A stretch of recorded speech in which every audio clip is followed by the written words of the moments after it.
bé tụ chua khó khó mua là giờ thì ba khó mua lọt sao là nó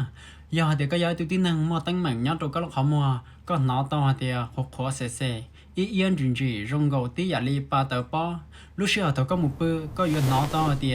ý yên chuyện gì chắp lời li có bữa chỉ cho tôi chỉ tàu tụ đan tố li nhớ tụ dàn đốn nu là rong tí dạng gầu li ô tụ có khó mua khó sẽ có sám dài có khó mua tàn li mua cái lúc xưa có yên nó to thì có lúc khó mua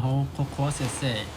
ý yên theo lú ô tô có sám dài có lúc khó mua lời chừng chỉ sư giờ thì cái hỏi tiêu năng một cái tay mảnh xử lý của nhà khoa thả theo tư vấn thâu là nọ chỉ sau sẽ đây đợt nọ giờ phải tụ có đề có chua giờ là một ba theo hỗ trợ đời có tay mảnh đã có chắc có mua cho cô đây là giờ thì cô cho khi tôi mua vô có lúc chưa mua là giờ thì vô có lúc khó mua thế là giờ chịu trong này khó sẽ là giờ thì ý yên thiên trình gì là giờ thì có là giờ có trẻ năng họ mua tay mảnh trong này nọ chỉ sau sẽ nhà giờ tôi có là giờ thì điều chỉnh do thế là giờ chỉ ảnh hưởng tôi có nhớ tôi dàn lầu có lúc họ mua thế là giờ bỏ kệ tao cá nó nhà con họ quá tân là giờ thì có sao tao bé tụt chua chỉ sau sẽ để xong đánh chân đại tao bé sao tao có solution hả